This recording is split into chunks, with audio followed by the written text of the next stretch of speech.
Our perception of money is changing rapidly, and banks are at the center of all of it. From how we access it, to how we buy, to how we trust that that money will be there when we need it. I'm Kiah Haslett, the creator of FinTech Takes Banking. Here on Bank Nerd Corner, I talk with bankers, economists, academics, and more about the complex dynamics shaping the financial services landscape. This week on Bank Nerd Corner, I'm joined by Rajesh Narayanan, a professor in the Department of Finance at LSU.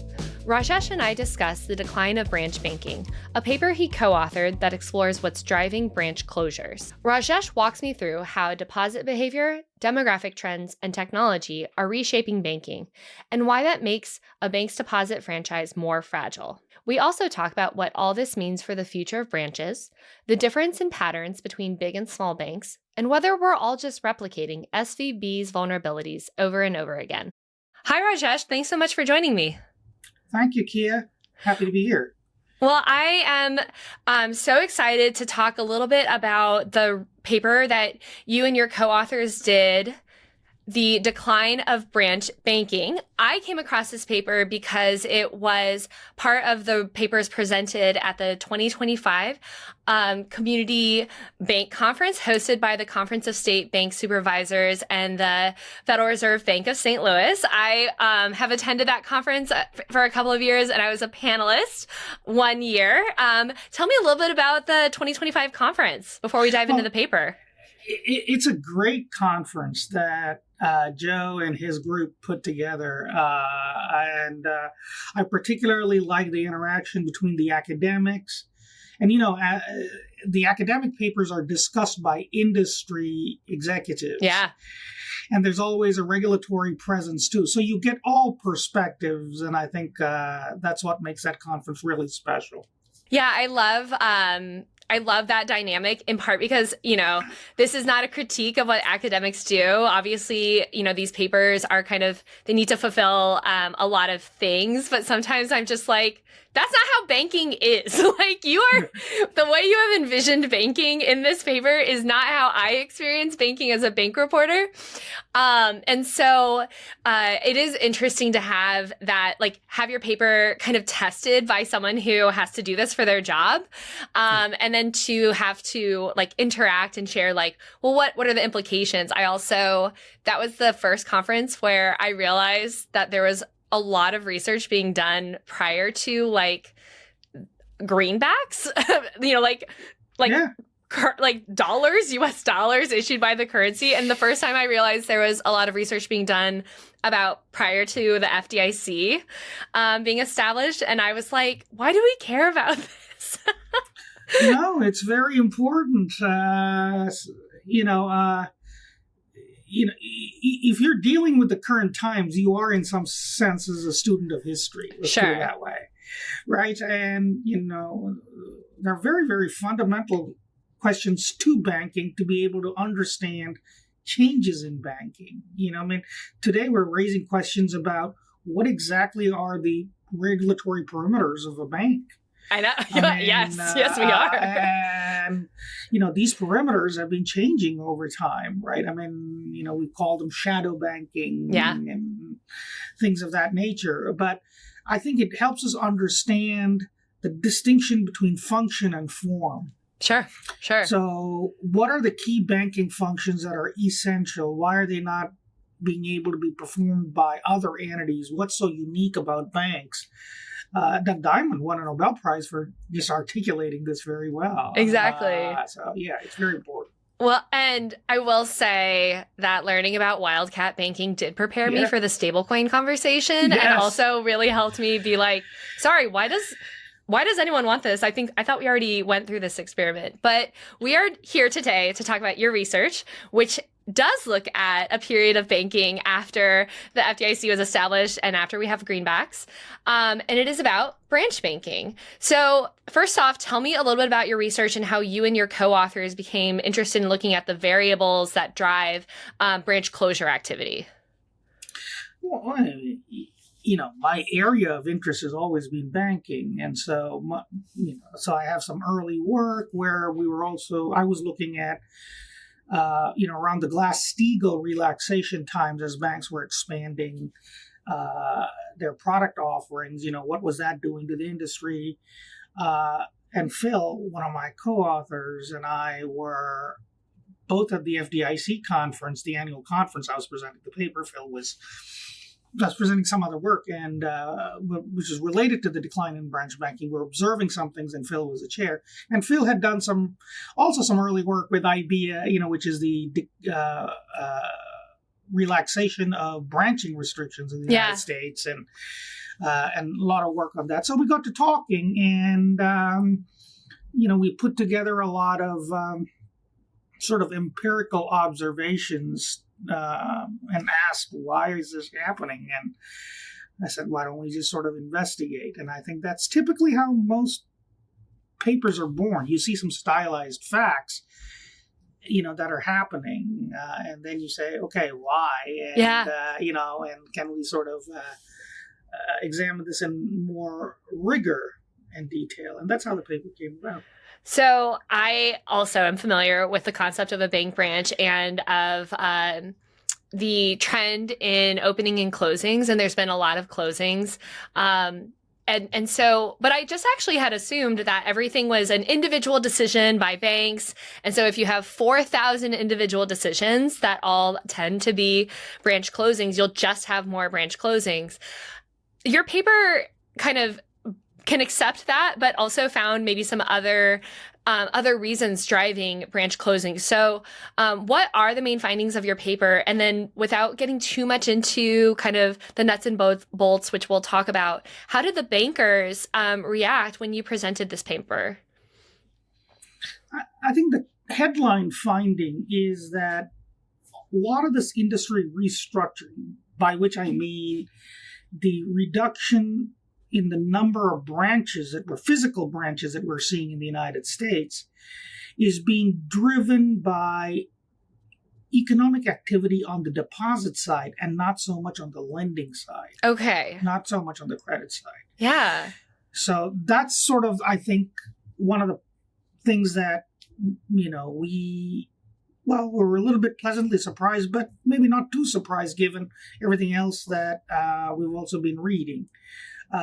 So the deposit side, the deposit business, seems to be one of the primary drivers of why banks close and open branches, and that explains a good part of this restructuring that we see. And we link that to the advance of technology over the years, which has changed the way people bank. So how did the bankers receive this? Yeah. I think, they're seeing the number of branches decline. Right. And each banker has to think about it. And so I don't think they were surprised at the stylized facts. Sure. It's the academic's job to abstract away and, look at the forest from the trees. And so while some of the bankers use the term deposit franchise, a lot of the community banks may not necessarily be using that term, but I do think that they understand intuitively as part of their business. They're smart bankers. They're trying to be profitable with their branches. So they're looking at what is that optimal mix. Right. And so I did think that it resonated, but perhaps the terminologies were just a little bit different. Yeah. That's all. So your paper found that prior to 2010, branch openings outpaced closings by 2 or 3 to 1, even as the number of banks was shrinking through consolidation. So we have fewer banks, but more overall bank locations. Why do you think branches were peaking in 2010 and not earlier or later? Like, what was special about 2010? The global financial crisis. We're coming out of the 2008-2010 period. Fair. Okay. Probably the singular most event that has happened in the last 50-odd years in banking for us. So wait, you think that the losses were so great from the financial crisis that banks just stopped opening branches? It was a shock to the system, right? So you had Dodd-Frank come in. Yeah. And so we had to so bankers started looking very differently. So the period between what I would say, roughly the 1990s when Regal Neal was passed, where banks could then freely branch across states, which had sort of been happening from the late 80s, I think accelerates. And you see lots of consolidation. Banks enter new markets by buying other banks and branches. Yeah. And then over time, I think that peaks. And technology is beginning to develop. 2007 is when the iPhone makes its appearance. We're getting more and more into online and digital banking. And then, capital levels in banking are short. Yeah. Come after the financial crisis, everybody shrinks. Yeah, I actually just read an essay yesterday that talked about, there's this mythos that the ATM did not lead to fewer bank tellers, it led to more bank tellers. I'm sure you're familiar with this paper. Yes. Or this assertion. And the essay or the newsletter asserted that, sure, yeah, that's because when you try to automate something a human does, you don't necessarily replace the human, you can just make that human's work more important. But that the technology that truly kind of killed the demand for bank tellers was the smartphone, which kind of is something that is just kind of happening in parallel to our financial crisis. I'm sure even if we don't have the 2007 financial crisis, we still get a smartphone. And so maybe it takes a little bit longer for the costs of branches to kind of become this cost center, and it's harder to get the benefits of it. But we still have that smartphone coming. And so the amount of tellers goes down after, I think, 2010 as well. We didn't look specifically at the tellers because we don't get that kind of data in the publicly disclosed bank information. But the technology aspect is very evident post-COVID. Sure. So pre and post-COVID, right? Yeah. COVID was this teachable moment where everybody said, okay, I have to, even if I was resistant to trying to sort of bank online or bank digitally. It forced my hand, and then you begin to see this dramatic change post-COVID. I remember one reason why I was so excited about this paper is that I wrote an article in 2020 or 2021 that was should you just close 20% of your branches? Some of the branch closures we were seeing, especially from, we will get into this, the community bank space, so the 20 billion and under, was 20% of their network, which was kind of nuts. But we'll get into a little bit more why banks are able to do that. So you mentioned deposits as kind of being this big determinant about where banks close and open branches, which is really interesting because I think deposits means customers. So your paper isn't just about metros, it's kind of about demographics, and it's kind of about the context of where any bank should open a branch relative to a neighborhood or a commercial district. So your paper talks about something every bank knows, which is that not all deposits are created equal. Some deposits are hot or they're sensitive to interest rates, and some deposits are sticky and not sensitive to interest rates. What did your paper find about how deposit behavior factors or plays a role in a institution's decision to open or close a branch? In some senses, that's one of the big punchlines of the paper, which is that depositor behavior, which translates into the value that banks derive on the deposit side of their business, which is what we call the deposit franchise, is a major determinant of this, the decision to open and close branches. Okay, let's just take closing of the branches. Sure. Think about how a bank makes or derives value from the deposit side of the business. It does so by paying interest rates on deposits that are lower than that of what the market rates are, right? Yeah. And so that difference, that spread, is what I make on the depositors as long as the depositors stay. So I'm going to adjust my rates depending on how I think my depositor, my customer base is. And if they are sticky, I can then maybe not raise rates as much when interest rates in the market are going up and still keep them with me and then derive value from that. Alternatively, if they are moving, they're very flighty. In other words, today with technology, they can just move to any other bank or a mutual fund, a money market mutual fund. Then my ability to, if you will, in econ speak, extract rents from depositors, that means the value that I can derive by paying below market rates. Yep. Which is what we call the deposit franchise, diminishes. So it's the demographics, it's the customer base, where the branch is located and how those customers behave that we find determines to a large extent which branches banks close. So our study was very, very careful to look at branch closings within a bank. So we're saying whatever the bank does, it chooses to specifically close in certain areas and not in other areas. And what drives that difference? So, and your paper argued that within a bank's footprint, the bank is more likely to close branches if the deposits are at that branch are hotter, or if the neighborhood around the branch is more either uses technology more, or is, I think you said, higher education, right? Well, those are just demographic proxies to paint the picture that banks are closing branches in areas where the customers are flighty, are hot. Okay. Because they have other options, because they can use technology and others. And secondly, it's also a population that doesn't place a whole lot of value on, or the amenity value on, a branch. I see. They're not about going to a branch physically. It's a generation it's a demographic that feels very comfortable banking online as opposed to having to go physically. Yeah. And we actually show this, that the distance that people travel to the branch. I mean, we use some novel cell phone geolocation data to actually pinpoint this. And we show that the number of visits to branches have declined.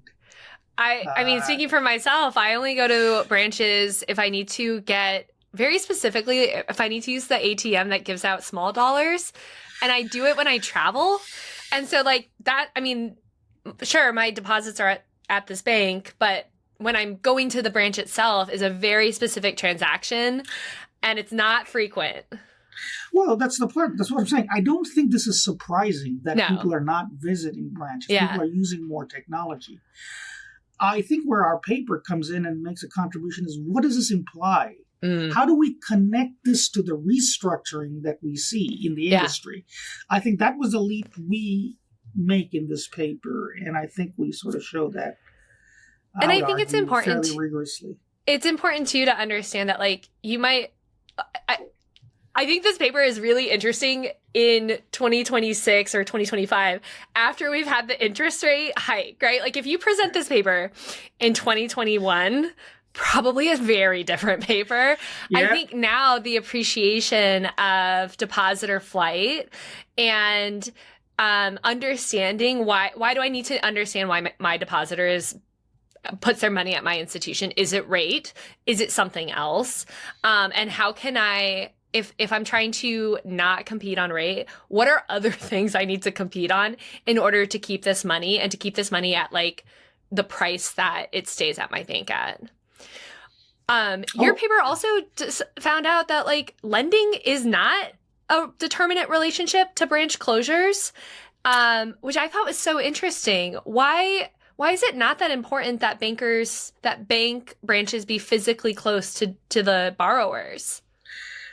Well, we're not saying that lending is not important.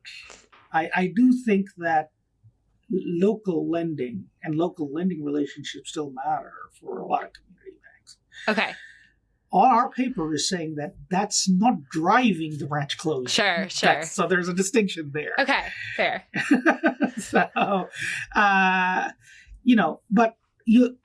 We have some other work that's happening. We were actually a little bit surprised. I mean, in the sense that, again, remember, these are studies that are trying to paint a picture based on averages and medians. There's always going to be differences. So when an individual banker looks at it and they say, yes, local lending relationships matter.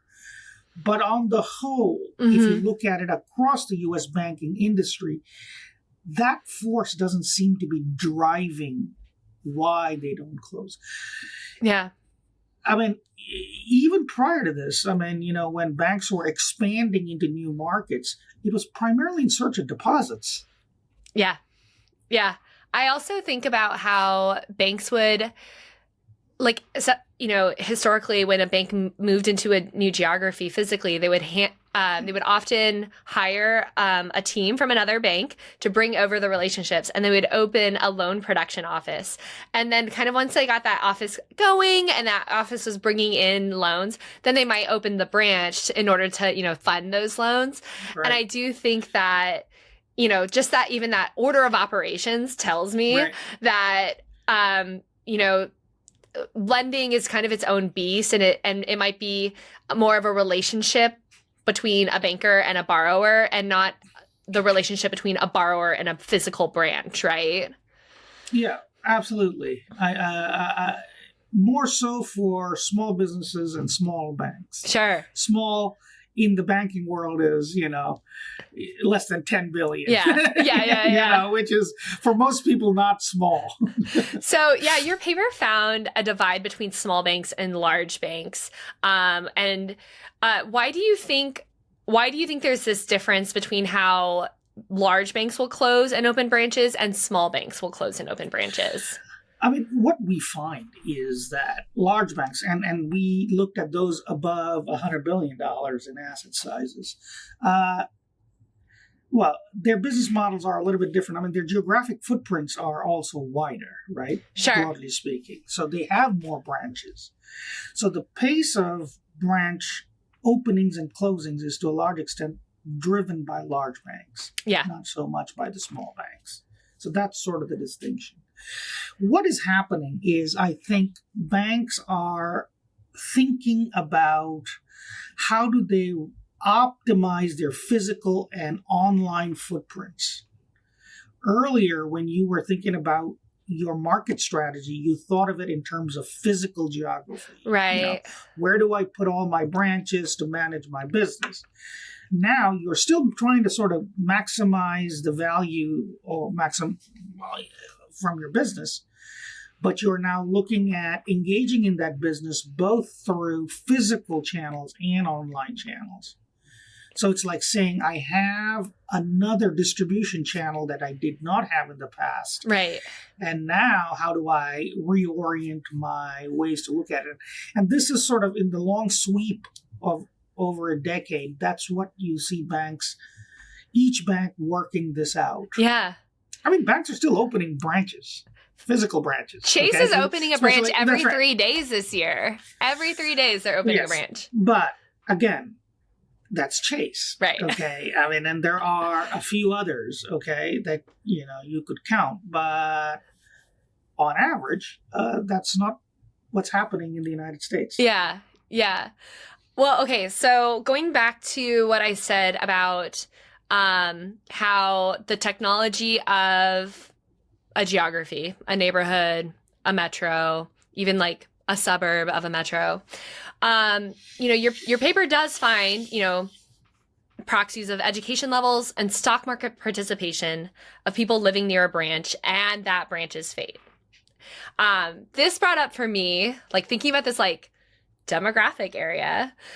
This made me think of the Community Reinvestment Act, where a bank's assessment area will include its footprint. And then you kind of look at the demographics and the income levels of that footprint.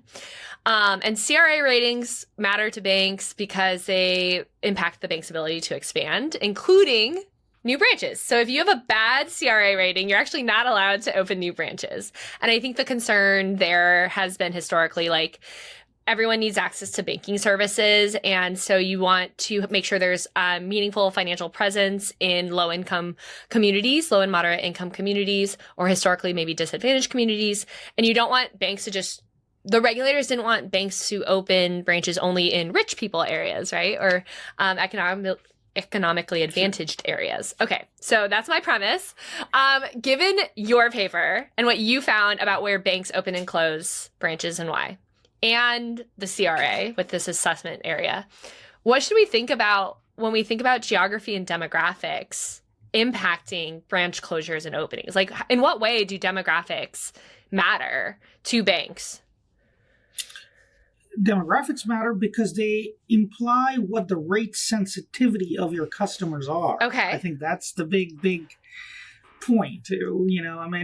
Certain demographics bank differently. Okay. By that I mean they're more comfortable banking online digitally.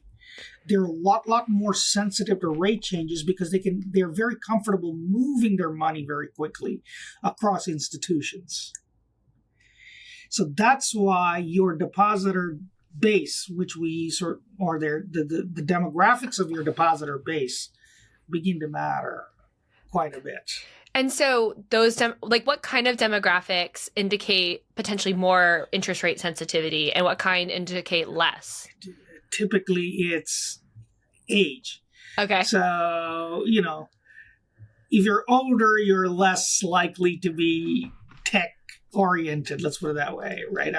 So the younger the population, more educated, higher levels of income, all the things that you would normally think about people who are associated with technology adoption seem to sort of proxy for what we see. But Rajesh, that's demographics today, but in the future, the young people who are comfortable with technology will be the old people. What are banks supposed to do if we're all just going to become increasingly more comfortable with technology? No, if you take it to the limit, we're not saying that branches go down to zero in the world. Remember, these papers are showing you what is happening, if you will, to use an economist term, at the margin. Okay. It's not like other things are not changing. So it's not like the branch is not useful for other purposes. Sure. By that, I mean the physical branch. But at the margin, what's dictating this change is what's happening on the deposit side. Yeah. Clearly, we find that after COVID, right? Even if you want to say less sophisticated people pre-COVID had to become sophisticated. Yeah. If you want to use that term, financially sophisticated. There is evidence of that. So we're all increasingly adopting technology. Yeah. Right. But as you get older, as you have more income, your needs also change. Sure. It's not purely transactional. You may now go into the bank because you run a small business where your business and personal banking are related. You may go in for wealth management services. So there's a whole host of other things that, location still, physical presence still matters. All that we're saying is that it's now physical presence competes with online presence, and different banks have to figuring out what this optimal balance is given their customer bases or the bases that they seek. Yeah. And the other thing too is obviously we're talking about branch closings. Your paper also actually touches on branch openings too, right? Yes. And so I wonder now that, and your paper uses geospatial locating. It's interesting to think about what kind of data do banks have that they're incorporating into where should I open a branch? Do they know what, I think about with Chase, I have this theory with Chase, they have a lot of data about where their customers have credit cards, and then they have all of the transaction data, which would indicate where their customers spend money. And so if Chase is looking at demographics, like where in the United States is population moving and growing? Where do we not have branches? So obviously expansion opportunity. Where do our customers live and where do they spend money? And where is a nexus within that's a reasonable distance? This person is not going to come to the branch, but they're going to need to go get cash for tips for when they travel. Where can we put a branch that seems that is convenient enough to them that maybe we don't have their deposits, but if we opened a branch, they might consider having their deposits, or, maybe I'm in my personal experience, I had a bunch of Chase credit cards and then I opened a Chase deposit account to make it a little bit easier to kind of manage my finances and pay the credit card or whatever. What do I know about the different places of Charlotte or Nashville? Where do people of certain income or education levels or stock market participation live? And how do I know that through the transaction data I actually have on these customers themselves, right? There are implications about where to grow from your paper. Absolutely. I mean, the short answer to your question is banks have way more data than we have. Yeah, sure. Or we had. Okay. We are using pretty much publicly available data. So a lot of the demographic data is from the census or Bureau of Labor Statistics. And those kinds of government bodies that provide this kind of data. We use some cell phone geolocation data, but banks know their customers. Yeah. Right? I mean, they have, the interesting thing is all our transactions today are being, to some extent, digitally captured. Yeah. I would say to a large extent, digitally captured. Right, okay? right. So banks have this data. Now, the key is to be able to extract information from it and use it strategically. So you mentioned earlier, the deposit franchise, which comes from the value of which comes from the ability of banks to basically underpay their depositors from the market rate. And that has been a big problem for banks in the last couple of years. And one of the reasons why is technology. Technology just makes it so much easier to move your deposits at a bank that's not paying you the market rate to a bank that will pay you closer to the market rate, maybe through a high yield savings account, or into just a different type of financial vehicle like a money market fund. And I feel like before the big interest rate increase, technology was actually the tool that banks were using to bring in deposits. And now technology has kind of become the tool by which deposits leave. Is there a scenario where in like 20 years, technology has actually flattened the idea of a deposit franchise value and that banks have to now pay the market rate because it's just too easy for money to move? I mean, theoretically, it's possible, right? Okay. I mean, everybody is, so money moves instantaneously. Notice the reason I, as a depositor, am willing to accept below market rates at my bank is because I derive some value from the convenience of going to the bank. And this is what economists call the convenience yield. Okay, so I'm going to have to basically give up that convenience yield. So what you're arguing is that in 20 years' time, the convenience that I get from just being all the convenience that I get is online, if that is indeed the case, then there would be no deposit franchise as measured by this particular metric, right? But I do think that people value the convenience of going to a branch. Yeah. Well, and I also think that, like, even if the rate paid on deposits was equal to the Fed funds, non-banks still want to become banks because paper, like, wholesale market funding is more expensive than the Fed funds, right? Sure. Like, they're still like the banks are focused on this like deposit beta between Fed funds and their cost of funds. Non-banks are focused on a funding beta that's basically probably market funding and Correct. Fed funds, and then maybe even less than Fed funds, right? There's still that's still very cheap funding overall. But I actually do think that, if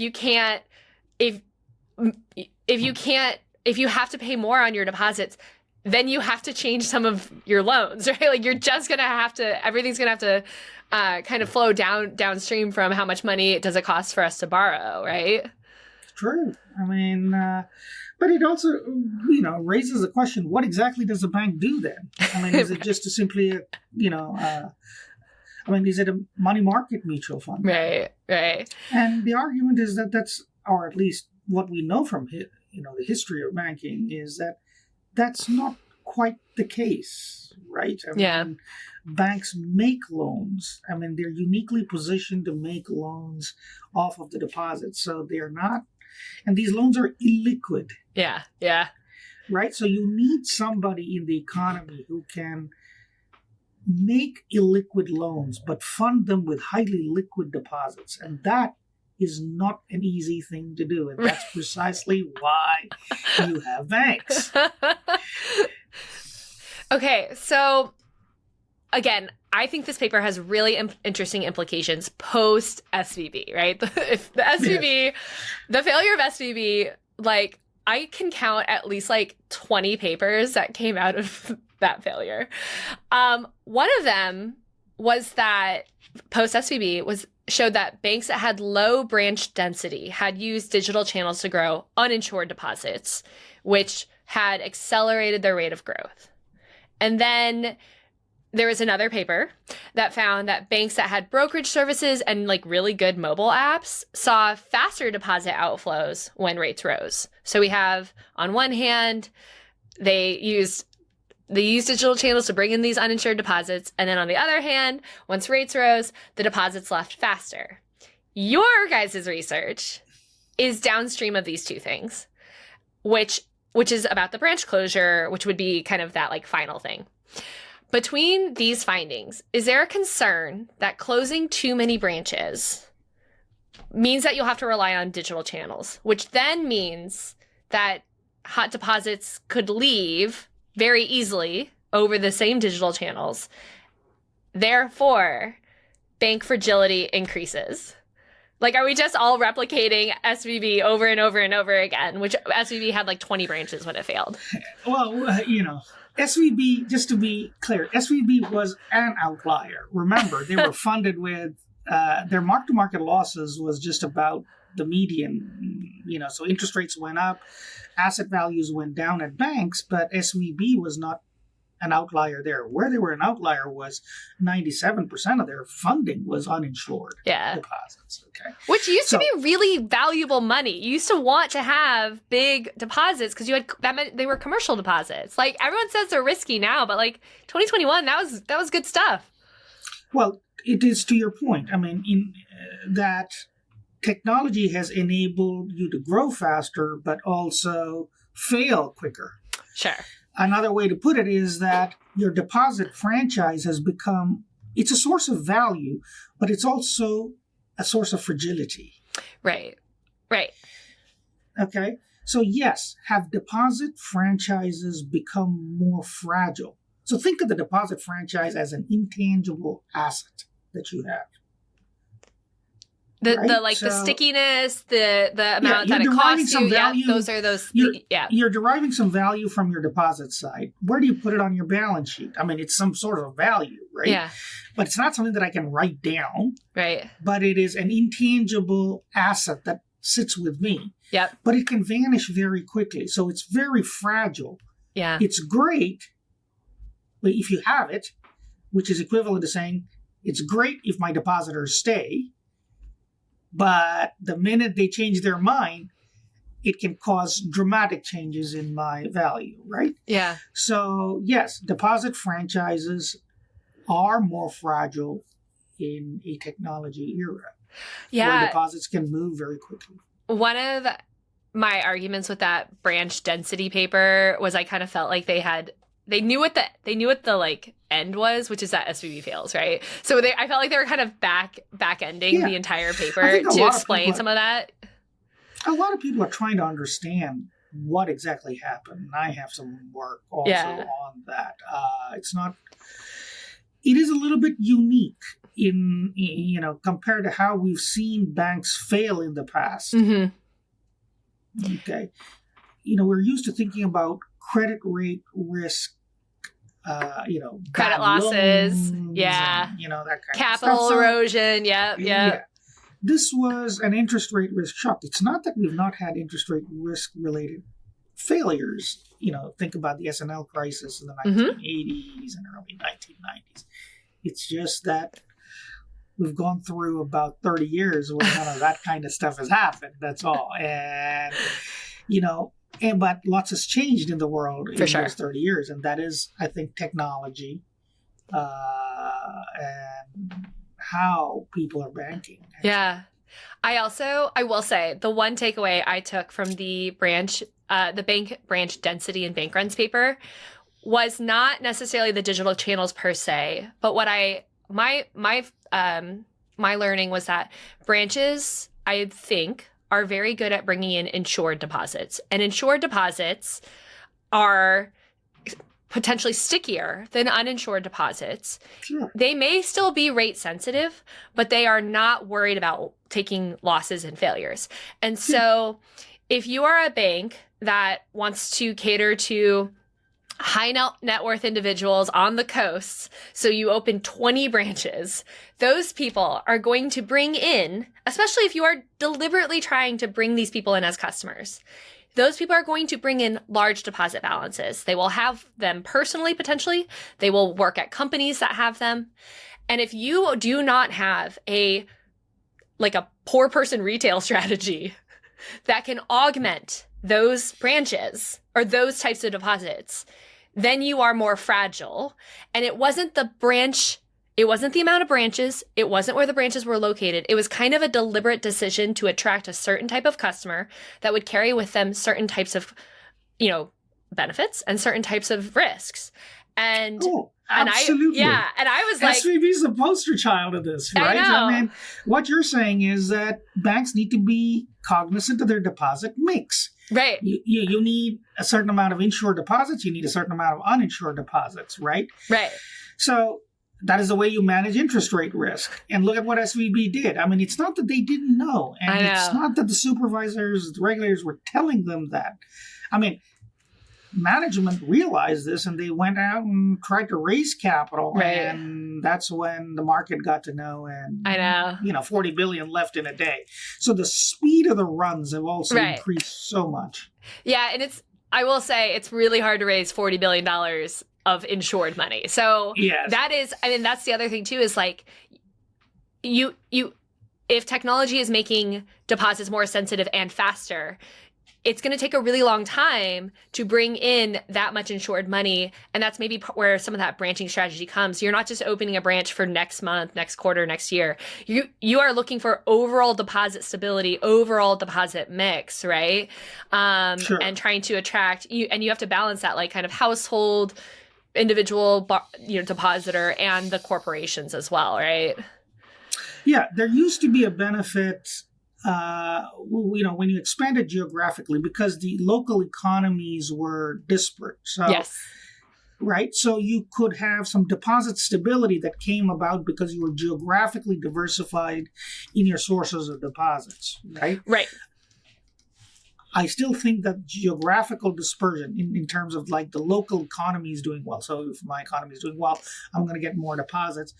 That still exists, but it's probably not to the same extent that we had in the 1980s and 1990s, because regionally, the U.S. is a lot more integrated now than it was then. One of the weirdest topics of SVB, and it kind of has implications to your branch paper, was that there's two banks that might have had more depositor outflows, except for the fact that the holding company name is different than the names that the bank units use. So on the branches in different towns, these towns have, let's say, like First Bank of Scottsdale or Bank of Tahoe, and they don't have the holding company name that was in the financial press as being like, is this bank, regional banks, customers, like pulling out all their money? And it's like a data set of two banks. So It's not a good data set, but it is really interesting to think about, again, that idea that the retail depositors, or maybe even an uninsured car dealership in some town, didn't pull their money because they didn't actually have that connection. The way that, we think about SVB or First Republic's borrowers being very, probably pretty sophisticated, very interconnected, right? And also they don't have the benefit of having a brand name that's different than the holding company, right? This is, and then it's kind of about marketing at this point. You just need kind of a decoy bank to keep your insured depositors from moving, right?